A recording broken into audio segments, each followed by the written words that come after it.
નમસ્કાર વિદ્યાર્થી મિત્રો, the HB Kapadia group of schools અને જીએસટીવીના સંયુક્ત ઉપક્રમે આયોજિત પાસ થવાના પંચામૃત કાર્યક્રમમાં હું ચંદ્રિકા પટેલ આપ સૌનું હાર્દિક સ્વાગત કરું છું. વિદ્યાર્થી મિત્રો, ધોરણ 10 વિષય વિજ્ઞાન અને ટેકનોલોજીની અંદર આજે આપણે પાર્ટ બી ની અંદર ખાસ કરીને સેક્શન ડી ના જે પ્રશ્નો બોર્ડની અંદર પૂછાતા હોય છે એની ચર્ચા કરવાના છીએ. જે વિદ્યાર્થીઓ હોશિયાર છે તે તો કરી જ લે છે, પરંતુ જેને પાસ થવામાં થોડી તકલીફ પડે છે એના માટે આ વિભાગ ડી જે છે એ ખૂબ આશીર્વાદ સમાન છે. એમાં પણ આપણા પાઠ્યપુસ્તકની અંદર પ્રકરણ 2, પ્રકરણ 8, પ્રકરણ 8, 12 અને 13 આ 4 પ્રકરણો તમે જો કરી લો તો તમને એમાં જે 15 માર્ક્સ છે એ પૂરેપૂરા મળી શકે. એમાં પણ અત્યાર સુધીના જે બોર્ડના પ્રશ્નપત્રો છે એની પેટર્નને જો આપણે માન આપીએ તો એમાંથી જે પ્રશ્નો અત્યાર સુધી પૂછાયા છે અને આ વખતની બોર્ડની પરીક્ષામાં જે પૂછાઈ શકે છે એવા પ્રશ્નોની આપણે ચર્ચાની શરૂઆત કરીએ તો એમાં સૌથી પહેલો પ્રશ્ન છે પ્રકરણ 2 નો અરીસાનું સૂત્ર. તમને સૌને ગમતો અને આવડતો. જુઓ, હવે પરીક્ષાની અંદર જે પ્રશ્નપત્ર આવે છે એની અંદર 2-3 પ્રકારે પ્રશ્ન પૂછાતો હોય કે ભાઈ પહેલો પ્રશ્ન એ હોય કે ભાઈ અરીસાનું સૂત્ર તારવો. બીજો પ્રશ્ન એવો છે કે અરીસાનું સૂત્ર કોને કહેવાય અને એને તારવો. અથવા તો વચ્ચેથી કોઈ તમારે એક ભાગ ઓછો પૂછે તો એ પ્રશ્નનું સ્વરૂપ તમારે બરાબર સમજવાનું અને પછી એનો જવાબ લખવાનો છે. તો આપણે શરૂઆત કરીએ સંભવિત પ્રશ્નોનો. પહેલો પ્રશ્ન અરીસાનું સૂત્ર. તો જુઓ, હવે બોર્ડનો જે વેટેજ એનો 5 માર્ક્સ હોય તો એની જે બોર્ડની કી બને છે એ કીની અંદર તમારા દરેક વસ્તુમાં માર્ક્સનું વિભાજન થઈ જતું હોય.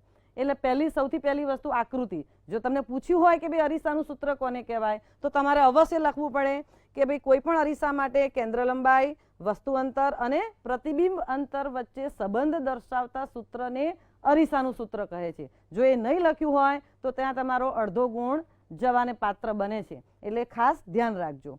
હવે આકૃતિ જ્યારે તમે દોરો છો ત્યારે શું ધ્યાન રાખવાનું છે, બરાબર? તો આકૃતિની અંદર આપણે આ જે ગોલીય અરીસો છે એની અંદર વક્રતા કેન્દ્ર સી થી થોડે દૂર વસ્તુને મૂકી છે.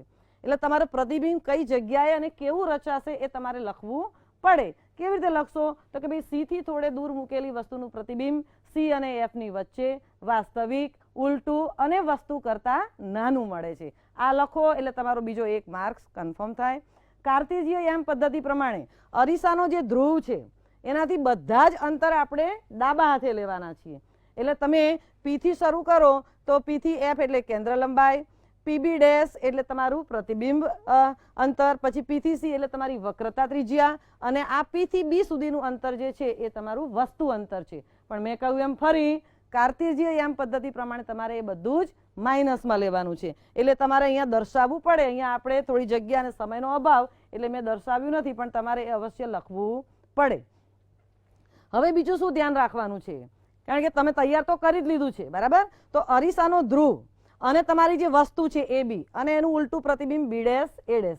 તો આ વસ્તુ અને પ્રતિબિંબને તમારે પી સાથે જોડી અને 2 કાટકોણ ત્રિકોણ બનાવવાના છે, બરાબર? અને એની અંદર તમારે શું ધ્યાન રાખવાનું છે, તમે તૈયાર કર્યું છે પણ તેમ છતાં હું કહીશ કે તમારે જે અંતર લેવાના છે એ બધા આ એક્સ અક્ષ ઉપર લેવાના છે, બરાબર? એટલે તમારે જે ત્રિકોણની બાજુ તમે પસંદ કરો કે ભાઈ બી સી પસંદ કરો છો કે બી ડેશ સી પસંદ કરો છો કે બી ડેશ એફ પસંદ કરો છો કે બી ડેશ પી પસંદ કરો છો, બધું આડા અંતર લેવાના છે. અને બીજી વસ્તુ છે એ તમારી વસ્તુ અને પ્રતિબિંબ છે. તો ખૂબ ઝડપથી આપણે જોઈ લઈએ કે તમારા જે બંને ત્રિકોણ છે એ ડેશ બી ડેશ પી અને એબીપી સમરૂપ ત્રિકોણો તમે લખતા હોય છે. ગુણોત્તર લખવામાં ખાસ ધ્યાન રાખજો વિદ્યાર્થી મિત્રો. અહીંયા A dash B dash upon AB બરાબર પીબી ડેશ અપોન પીબી. મેં કહ્યું એમ આડી ધરીમાંથી લેવાના એટલે તમને પહેલું પરિણામ મળશે -v અપોન -u બરાબર v અપોન u. અહીંયા તમારા 5 માંથી લગભગ 2 માર્ક્સ કન્ફર્મ થઈ ગયા. હવે આગળ જેમ તમે પી ને સેન્ટરમાં રાખ્યો એમ આ જે વક્રતા કેન્દ્ર સી છે એની સાથે તમારી વસ્તુ અને એનું પ્રતિબિંબ એને જે 2 ત્રિકોણ બને એ તમારે ધ્યાનમાં રાખવાના. આકૃતિ પરથી જ પ્રશ્ન લખવાની ટેવ પાડો જેથી કરીને તમને અંદરથી ડર ના રાખે. તમે તૈયાર કર્યું હોય આટલું મોટું 2 પાનાનું સૂત્ર પણ તમને ગભરામણ થતી હોય તમે ના લખી શકો. એટલે આકૃતિ જુઓ અને પછી લખો. તો અહીંયા એ બી સી ત્રિકોણ અને A dash B dash C ત્રિકોણ અગેન એ પણ સમરૂપ ત્રિકોણ છે એટલે એનો ગુણોત્તર પણ આપણે લઈશું. ડાબી બાજુ આપણે સરખી રાખવાનો પ્રયત્ન કરીશું. એટલે A dash B dash upon A B બરાબર C B dash upon CB. હવે જ્યાં ભૂલ થાય છે તમામ વિદ્યાર્થીઓની કે આ સીબી ડેશ છે ડાયરેક્ટ તમને અહીંયા કોઈ ડિસ્ટન્સ નથી મળતું, પણ તમારી પાસે શું છે તો તમારે આ સીબી ડેશ જોઈતું હોય તો તમારી પાસે પીસી નું અંતર છે વક્રતા ત્રિજ્યા અને પીબી ડેશ એટલે તમારું પ્રતિબિંબ અંતર છે, એ બંનેની બાદબાકી કરી નાખો એટલે તમને અંતર મળી જાય કોનું? સીબી ડેશ નું. એ જ રીતે તમે સીબી નું પણ આડા ધ્રુવ ઉપરથી આજે શોધવાનો પ્રયત્ન ચોક્કસથી કરજો. એ તમને શું મળશે? -u + r કોનું? સીબી. તો અહીંયા બીજું એક પરિણામ તમને મળ્યું a dash b dash upon ab બરાબર -r + v upon -u + r. હવે આ બંનેની ડાબી બાજુ સરખી છે, બરાબર? પરિણામ નંબર 1 અને પરિણામ નંબર 3 ની, એટલે બંનેને આપણે સરખાવીએ તો હવે તો સિમ્પલ ગણિતનું સાદુરૂપ જ આપવાનું છે. એટલે તમે સરખાવો v અપોન u બરાબર -r + v -u + r. પણ વિદ્યાર્થીઓ આ વિભાજનનો નિયમ વાપરીને જ્યારે આ ગુણાકાર ભાગાકાર કરતા હોય ત્યારે ભૂલ કરતા હોય છે. એમાં તમારે ફક્ત પ્રેક્ટિસની જરૂર છે. તમે અહીં સુધી પહોંચી ગયા એટલે તમે સમજી લો કે પૂરેપૂરા માર્ક્સ તમને મળી ગયા. તો અહીંયા તમે ગાણિતિક બધું સાદુરૂપ આપો. અહીંયા UVR વડે ભાગતા તમે લખો જ છો અને સંપૂર્ણ સાદુરૂપ આપી અને 1/u + 1/v બરાબર 2/r તમને મળે. હવે અહીંયા વસ્તુ અંતર તમે અનંત લો, બરાબર છે? તો એના ઉપરથી આપણને બીજું સૂત્ર મળે છે f બરાબર r/2 અને એ કિંમત તમે આગળના સૂત્રની અંદર મૂકી દો એટલે તમને 1/u + 1/v = 1/f એવું અરીસાનું સૂત્ર મળી જાય. આ પ્રશ્ન તમને અહીંયા સમજાવવા પાછળનો ઉદ્દેશ એ છે કે તમે કોઈ પણ વસ્તુને સંકલ્પનાથી સમજો, બરાબર? ખાલી ગોખવાથી વિજ્ઞાન ક્યારે આવડી શકે નહીં. હવે આ પ્રકરણમાંથી બીજા કયા પ્રશ્નો તમારે આ વખતની બોર્ડની પરીક્ષા માટે તૈયાર કરવાના છે? તો ગઈ વખતે લેન્સનું સૂત્ર પૂછાયું છે, તેમ છતાં પણ એવું નથી કે ન પૂછાય, એટલે કરી લેવું જોઈએ. એટલે લેન્સનું સૂત્ર તારવો. અને બીજો અગત્યનો પ્રશ્ન, કાચના લંબઘન વડે પ્રકાશનું વક્રીભવન સમજાવો અને લેટરલ શિફ્ટ. અહીંયા લેટરલ શિફ્ટ જ્યારે લખો ત્યારે વિદ્યાર્થીઓ ખાસ જે A1 ગ્રેડ વાળા છે એને ધ્યાન રાખવાનું છે, બે સમાંતર વક્રીભવનકારક સપાટી વચ્ચે પ્રકાશના કિરણનું વક્રીભવન થાય તો એ આપાત કિરણની દિશાની અંદર સ્થાનાંતરિત થાય છે. એટલે વક્રીભવનકારક સપાટી લખવાનું ભૂલતા નહીં. આ બધા પ્રશ્નો અગત્યના, એટલે વિદ્યાર્થીઓ સમતલ અરીસાને એવોઇડ કરે છે, પણ સમતલ અરીસા વડે પ્રતિબિંબ કેવું મળે? પાર્શ્વીય વ્યુત્ક્રમિત, બરાબર? તમે જાણો જ છો. એટલે એના પ્રતિબિંબની લાક્ષણિકતાઓ તમને ખાસ પૂછે. આકૃતિ દોરી અને તમારે કોઈ પણ બે પ્રકાશીય કિરણો લઈ અને તમારે પ્રતિબિંબ રચવાનું છે અરીસાની પાછળના ભાગમાં. આભાસી, ચત્તુ, વસ્તુ અંતર જેટલા જ અંતરે, બરાબર? આ બધી વસ્તુ તમે જાણો છો, પણ લખવી પડે પૂરા માર્ક્સ લેવા હોય તો. અને જે છોકરાઓ A1 ગ્રેડમાં આવવાના છે એ એક આ પ્રશ્ન પણ તૈયાર કરી લે, સ્નેલના નિયમનું વ્યાપક સ્વરૂપ સમજાવો. સ્નેલનો નિયમ તમે જાણો છો, પણ એનું વ્યાપક સ્વરૂપ સમજાવવા માટે ખાસ કરીને વેગ આધારિત જે સમીકરણો બનાવવાના છે એમાં વિદ્યાર્થીઓ ભૂલ કરી જતા હોય છે. કશું છે નહીં, નિરપેક્ષ વક્રીભવનાંકને લઈ અને તમે જો તૈયારી કરશો તો આ પ્રશ્ન પણ 5 માર્ક્સની અંદર કે અપસેટની વાત છે. ક્યારેક આપણે ધારણા 12નું પેપર નીકળે તો ત્યારે પણ આપણને ગભરામણ થવી જોઈએ નહીં. તો પ્રકરણ 2 એમાં અભ્યાસમાં નબળા હોય કે સબળા હોય, બધાએ વિભાગ ડીનો પહેલો પ્રશ્ન એ પ્રકરણ 2 માટે તૈયાર કરવાનો છે. તો હું માનું છું કે આ રીતે આ તમામ પ્રશ્નો તમે જો તૈયાર કરશો તો 100% એમને તમને 5માંથી 5 માર્ક્સ મળી શકે છે. આવા જ બીજા, તો પહેલો આપણે બીજા પ્રકરણમાંથી પ્રશ્નોની ચર્ચા કરી. હવે બીજો જે પ્રશ્ન પૂછાય છે એ સામાન્ય રીતે રસાયણ વિભાગમાંથી પૂછાતો હોય છે અને એમાં પણ આપણે આગળ વાત કરી એમ ફરીથી હું પુનઃ ઉચ્ચારણ કરીશ કે જે પ્રકરણ 8 છે ધાતુઓ, એમાંથી જ પ્રશ્ન આપણને પૂછાતો હોય છે. તો આ પ્રકરણ તમારે થોરો કરી લેવાનું છે અને એમાં કયા કયા પ્રશ્નો તમારે તૈયાર કરવાના છે અને સાથે સાથે એ પ્રશ્નોની અંદર તમારે શું ધ્યાન રાખવાનું છે એની આપણે આજે ચર્ચા કરવાના છીએ. તો શરૂઆત કરીએ આપણે આવા પ્રશ્નોથી. એમાં સૌથી પહેલો પ્રશ્ન પ્રકરણ 8ની અંદર સરળ અને વિદ્યાર્થીઓને ગમતો હોય તેવો પ્રશ્ન છે, ફીણ પ્લવન પદ્ધતિ આકૃતિ સહ સમજાવો. હવે આ ફીણ પ્લવન પદ્ધતિ જે છે એ સંકેન્દ્રણ માટેની પદ્ધતિઓમાંથી એક પદ્ધતિ છે, જેની અંદર ખાસ કરીને સલ્ફાઇડયુક્ત કાચી ધાતુ જે છે એનું સંકેન્દ્રણ તમારે આ પદ્ધતિથી કરવાનું છે.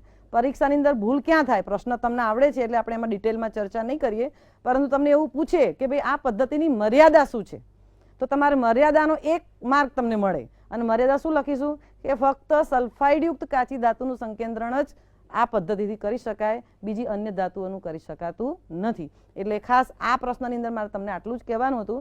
પણ આગળ જે બીજો પ્રશ્ન છે એ પ્રશ્ન છે વિદ્યુત વિભાજન દ્વારા કોપરનું શુદ્ધિકરણ. હવે તમને પ્રશ્ન 5 માર્ક્સની અંદર પૂછાયો હોય તો સૌથી પહેલું તમારા જે માર્ક્સ છે એની અંદર આકૃતિના હોય, બરાબર? આકૃતિમાં તમે ભૂલ ક્યાં કરો છો? એક તો તમે વિદ્યુત વિભાજ્ય દ્રાવણ તમે જે લીધું હોય, દાખલા તરીકે તમને જનરલ પ્રશ્ન પૂછ્યો છે કે ભાઈ ધાતુના શુદ્ધિકરણ માટેની વિદ્યુત વિભાજનની પદ્ધતિ લખો, તો ત્યાં તમારે કોપરનું ઉદાહરણ લઈને કરી શકો, પણ કોપર ના પૂછ્યું હોય તમે જનરલ લખો તો પણ ચાલે. ત્યાં વિદ્યાર્થીઓના આઈક્યુનો પણ ટેસ્ટ કરી શકે પરીક્ષક. એટલે તમને એવું કહે કે ભાઈ કોપર પાયરાટનું તમે શુદ્ધિકરણ પૂછો તો તમારે પછી કોપરને લઈને પ્રશ્ન લખવો પડે, બરાબર. તો આપણે અહીંયા એની ચર્ચા કરીએ તો અહીંયા ખાસ કરીને એનોડ અને કેથોડ તમારે યાદ રાખવાનું છે કે અ ફોર એનોડ એટલે કે અશુદ્ધ સળિયો જે કોપરનો છે એ તમારે એનોડ સાથે જોડવાનો, એટલે એનાથી ઉલટું જે શુદ્ધ સળિયો કોપરનો છે એ તમારે કેથોડ તરીકે લેવાનો. તમામ વિદ્યુત વિભાજનની પ્રક્રિયાઓમાં તમારે યાદ રાખવાનું છે કે જે ધાતુ શુદ્ધ થાય એ હંમેશા કેથોડ પર જ મળે, બરાબર. એટલે કેથોડ ઉપર આપણે શુદ્ધ સળિયો લગાવીએ. વિદ્યુત વિભાજ્ય દ્રાવણ તરીકે કોપર સલ્ફેટનું દ્રાવણ લેવાનું. જે ધાતુને શુદ્ધ કરવાની હોય એનું ઇલેક્ટ્રોલાઇટ તમારે ત્યાં પસંદ કરવાનું છે, બરાબર. હવે એક માર્ગીય ડીસી પ્રવાહ તમે પસાર કરો, વિદ્યુત પ્રવાહની દિશા તમે સાચી બતાવો તો અહીંયા વિદ્યુત વિભાજનની પ્રક્રિયા થઈ અને કેથોડ ઉપર આપણને શુદ્ધ કોપર મળે. હવે તમને ના શું આવડે તો એનોડ અને કેથોડ ઉપરની પ્રક્રિયા. ફરીથી કીધું કે અશુદ્ધ એનોડ, અને હવે હું ત્રીજો શબ્દ વાપરીશ ઓક્સિડેશન. હંમેશા એનોડ ઉપર ઓક્સિડેશન જ થાય. ઓક્સિડેશન એટલે શું? એમાં પણ ચોથો આપવા, ઇલેક્ટ્રોન જે આપે એનું ઓક્સિડેશન થાય, બરાબર છે. એટલે યાદ રાખો તો અહીંયા કોપર જે છે એ પોતાના 2 ઇલેક્ટ્રોન ગુમાવીને આયનમાં ફેરવાશે, એટલે અહીંયા એનોડ ઉપર ઓક્સિડેશન. એનાથી ઉલટું ઇલેક્ટ્રોન સ્વીકારી અને શુદ્ધ કોપરમાં એ રૂપાંતરિત થશે, ધેટ મીન્સ રિડક્શન. તો અહીંયા ચાર યાદ રાખજો વિદ્યાર્થી મિત્રો. તો અહીંયા તમારા 5 માર્ક્સ જે છે એની અંદર કોઈ પણ પરીક્ષક અડધો ગુણ પણ કાપી શકશે નહીં. આ એક નીચે આકૃતિ દોરી છે પ્રવાહીકરણની, એ 3 માર્ક્સની અંદર પણ પ્રશ્ન તમને પૂછી શકે, પણ પ્રકરણ 8 નો હતો એટલે લઈ લીધો છે. એટલે નીચું ગલન બિંદુ ધરાવતી ધાતુ અને એના ગલન બિંદુ કરતા ઊંચા તાપમાને પીગાળી અને છૂટી પાડવી હોય એને પ્રવાહીકરણ કહેવાય. એટલે તમારે અહીંયા તૈયાર કરી લેવાનું, બરાબર. હવે બીજો પ્રશ્ન જે અગત્યનો છે, હોલ હેરાઉલ્ટ પદ્ધતિ. એલ્યુમિનામાંથી એલ્યુમિનિયમ મેળવવું, બરાબર. અહીંયા ફરી અગેઇન વિદ્યુત વિભાજન છે, બરાબર. તો અહીંયા તમારે ખાસ કરીને એનોડ અને કેથોડ જે આગળ આપણે ચર્ચા કરી, તો અહીંયા એનોડ શું છે કે કોપરના ક્લેમ્પ સાથે જોડેલા કાર્બનના સળિયા છે, અને એ જ રીતે કેથોડ તરીકે કાર્બન સ્તરયુક્ત ગ્રેફાઇટ લેવાનું છે. અહીંયા પીગાળેલી અવસ્થાની અંદર એલ્યુમિનિયમ નાખવાનું છે, પણ એલ્યુમિનિયમનું ગલન બિંદુ ખૂબ ઊંચું છે, એટલે અહીંયા ક્રાયોલાઇટ અને ફેલ્સપાર ઉમેરી અને આપણે એનું ગલન બિંદુ નીચે કરીએ છીએ. એટલે આ તમારે લખવાનું ચૂકી ના જવાય, એનું ખાસ ધ્યાન રાખજો, બરાબર. અહીંયા ફરીથી તમે વિદ્યુત પ્રવાહ પસાર કરો એટલે અહીંયા પણ વિદ્યુત વિભાજનની જ પ્રક્રિયા છે, એટલે કેથોડ ઉપર જ અગેઇન કેથોડ ઉપર જ તમને એલ્યુમિનિયમ ધાતુ છૂટી પડે. પણ ત્યાં કોપર ટુ કોપર હતું, પણ અહીંયા શું છે કેથોડ એનોડ તમે લો પહેલી પ્રક્રિયા તો એનોડની અંદર ઓક્સિડેશન થાય, એટલે અહીંયા ઓક્સિજન છૂટો પડે જે કાર્બન સાથે સંયોજાઈને કાર્બન ડાયોક્સાઇડ બનાવે. એટલે પ્રક્રિયાના અંત સુધીમાં જે એનોડના સળિયા છે એ ખવાતા જાય, એટલે વારંવાર એને બદલતા રહેવા પડે. કેથોડ ઉપર હંમેશા રિડક્શન થાય, એટલે એલ્યુમિનિયમ જે છે એ ઇલેક્ટ્રોન મેળવી અને શુદ્ધ એલ્યુમિનિયમની અંદર રૂપાંતરિત થશે. એક વખત તમારી સંકલ્પના જો સ્પષ્ટ થઈ ગઈ હોય ઓક્સિડેશન અને રિડક્શનની, તો હું માનું છું કે આ બંને પ્રશ્નોની અંદર તમને ખૂબ સરળતાથી આત્મવિશ્વાસપૂર્વક લખી શકાય. હવે ત્રીજો પ્રશ્ન છે, બોક્સાઇટમાંથી એલ્યુમિનિયમનું નિષ્કર્ષણ કરવાની 2 પદ્ધતિ છે. આપણે અહીંયા શું કીધું કે એલ્યુમિનામાંથી એલ્યુમિનિયમ, પણ અહીંયા જે કાચી ધાતુ એલ્યુમિનિયમની મળે છે આપણને પેટાળમાંથી, એ બોક્સાઇટ સ્વરૂપે મળે છે, અને એની અંદર બીજી અન્ય અશુદ્ધિઓ પણ હોય, પણ એમાં બોક્સાઇટમાંથી એલ્યુમિના મેળવવાની જે પદ્ધતિ છે એને બેયરની પદ્ધતિ તરીકે ઓળખવામાં આવે છે. અને આ 5 માર્ક્સની અંદર પ્રશ્ન પૂછાય જ, જેની અંદર તમને અગવડતા જેમાં પડે છે એ રાસાયણિક સમીકરણ છે. તો અહીંયા સૌ પ્રથમ તમારે આ જે બોક્સાઇટ છે એની 45% સાંદ્ર NaOH સાથે 433 કેલ્વિન તાપમાને 5 થી 6 બારના દબાણે તમે જો પ્રક્રિયા કરો તો દ્રાવ્ય સોડિયમ એલ્યુમિનેટ મળે. એ દ્રાવ્ય સોડિયમ એલ્યુમિનેટની અંદર વધારે પ્રમાણમાં પાણી ઉમેરીએ એટલે આપણને એલ્યુમિનિયમ હાઇડ્રોક્સાઇડના સફેદ ચીકણા અવક્ષેપ મળે, અને એ અવક્ષેપને ધોઈ અને 1473 કેલ્વિન તાપમાને તમે એને ગરમ કરો એટલે એલ્યુમિના મળે 99.5%. અને પછીનો તબક્કો આ છે વિદ્યુત વિભાજનનો. એટલે આ ત્રણેય ખૂબ સંભવિત પ્રશ્નો છે વિદ્યાર્થી મિત્રો, જે તમારે અવશ્ય આકૃતિ દોરી મહાવરો કરી અને તૈયાર કરી લેવા જોઈએ. અને આ સાથે બીજો એક પ્રશ્ન વિદ્યાર્થીઓને નથી આવડતો હતો, પણ જે હોશિયાર વિદ્યાર્થીઓ છે એ લોકોએ તો અવશ્ય કરી લેવો જોઈએ. એમાં પ્રક્રિયાઓ ખૂબ સરળ છે, આના કરતાં પણ સરળ છે. કયો પ્રશ્ન છે? વાત ભઠ્ઠી દ્વારા આયનનું નિષ્કર્ષણ લખો. કદાચ ત્યાં તમને આકૃતિ દોરવાનું ન પૂછે, પણ તમારે એની અંદર જે 3 પ્રક્રિયાઓ છે એ અવશ્ય લખવી પડે. અને છેલ્લે જે રિડક્શન કરવાનું છે ધાતુનું કાર્બન મોનોક્સાઇડ વડે, એ તમારે લખવું પડે. અને MCQ હોય કે તમારો મોટો પ્રશ્ન હોય, એના માટે આ એક પ્રશ્ન તમે તૈયાર કરી લેજો. મિશ્ર ધાતુ એટલે શું? જુદી જુદી મિશ્ર ધાતુઓના નામ, તેના ઘટકો, તેના ગુણધર્મો અને તેના ઉપયોગો. આ પ્રશ્નનો ફાયદો એ છે કે તમને 5 માર્ક્સની અંદર પૂછાય તો પણ આવડે, અને એમાંથી જ તમને તોડીને જો એનો MCQ બનાવે તો પણ એની અંદરથી તમને પૂરેપૂરા માર્ક્સ મળી શકે. તો 8મું પ્રકરણ એવું છે કે બીજા પછી જો 8મું પ્રકરણ તૈયાર કરી નાખવું તો તમારા 10 માર્ક્સ છે એ ફાઇનલ થઈ જાય વિદ્યાર્થી મિત્રો. અને ત્રીજો જે પ્રશ્ન છે એ બાયોલોજી વિભાગમાંથી પૂછાતો હોય છે. તો આગળ આપણે ચર્ચા કરી ફિઝિક્સ અને કેમિસ્ટ્રીના જે પ્રશ્નો સામાન્ય રીતે બોર્ડની અંદર પૂછાય છે તે. અને હવે છેલ્લો પ્રશ્ન હોય છે બાયોલોજી વિભાગનો, જેની અંદર ખાસ કરીને પ્રકરણ 12 અને 13ના પ્રશ્નો. એમાં પણ જો આપણે છેલ્લા 10 વર્ષના પ્રશ્નપત્રો જોઈએ તો પ્રકરણ 12ના પ્રશ્નો આપણને વધારે પૂછાય છે. બાયોલોજી વિષય જે છે આમ વિદ્યાર્થીઓને ગમતો વિષય હોય છે, પરંતુ એના લેટિન વર્ડ્સને કારણે ક્યારેક જે વર્ણન કરવાનું હોય એની અંદર વિદ્યાર્થીઓ ભૂલ કરી નાખતા હોય છે. તો આપણે આજે એવા પ્રશ્નોની ચર્ચા કરીએ જેની અંદર પ્રશ્નો તો લખવાના જ, પણ એની અંદર શું ધ્યાન રાખવાનું છે. તો શરૂઆત આપણે કરીએ. પહેલો જે પ્રશ્ન છે તે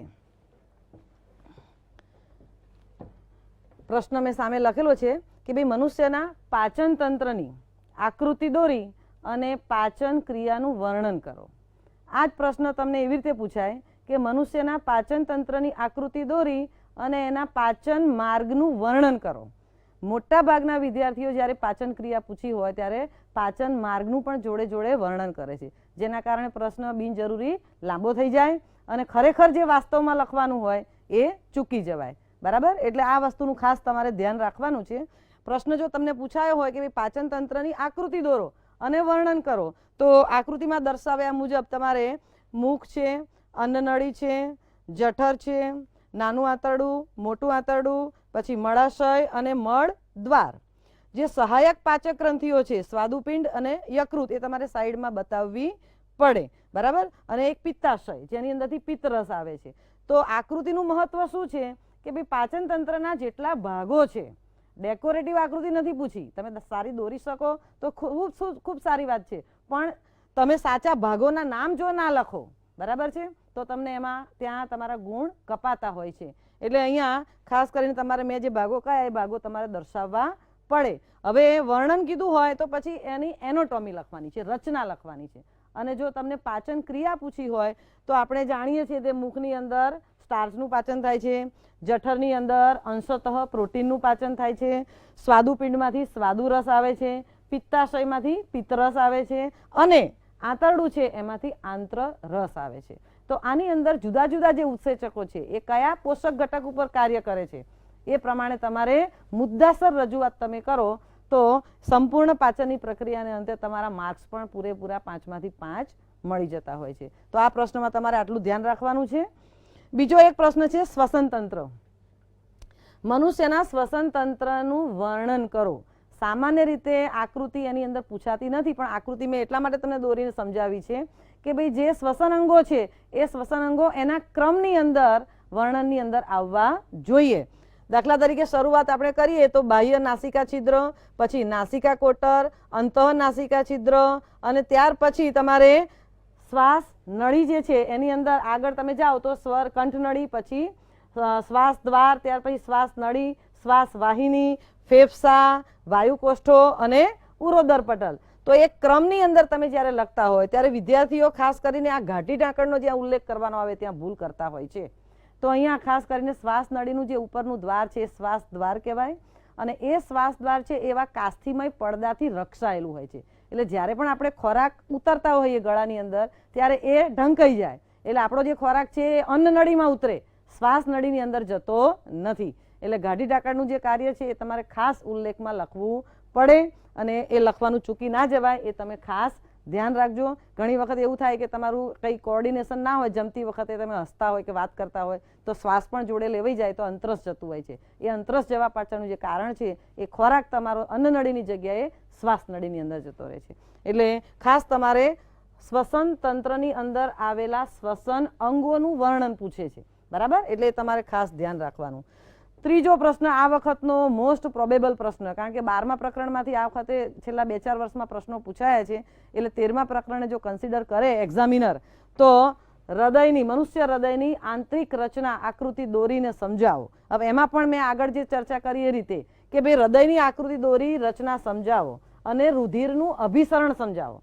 બે વસ્તુ જુદી છે, બરાબર? એટલે તમારે રુધિર હૃદયમાંથી ક્યાંથી આવે અને ક્યાં જાય અને ફરી પાછું ફરીને કેવી રીતે આવે એને રુધિરનું પરિવહન કહેવાય અથવા તો રુધિરનું અભિસરણ કહેવાય.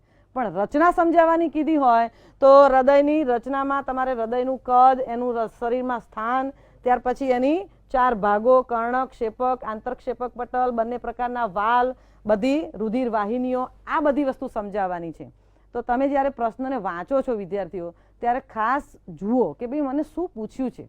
કારણ કે તમે પ્રશ્ન બિલકુલ સાચો લખ્યો હોય પરંતુ જો તમે પ્રશ્નને સમજ્યા ના હોય તો સાચું લખેલું હોવા છતાં પણ એક્ઝામિનર એના માર્ક્સ મૂકી શકતા નથી. અને સાથે સાથે દુઃખ પણ થાય કે વિદ્યાર્થીને આવડતું હોવા છતાં પણ એ માર્ક્સ મેળવી શકતો નથી. એટલે હૃદયની અંદર પણ તમે ખાસ વાંચજો કે રચના પૂછી છે, આકૃતિ પૂછી છે, રુધિરનું પરિવહન પૂછ્યું છે, રુધિર વાહિનીઓ પૂછી છે, બરાબર? એ પ્રશ્ન તમે સમજી લેશો તો તમને વાંધો નહીં આવે. અને આ ત્રણેય પ્રશ્નો એવા છે કે જે સામાન્ય રીતે લગભગ હું એમ કહું કે ભાઈ 11 થી 12 લાખ વિદ્યાર્થીઓ બેસવાના હોય એમાં કોઈ વિદ્યાર્થી એવો ના હોય કે જેણે આ પ્રશ્નો તૈયાર ના કર્યા હોય.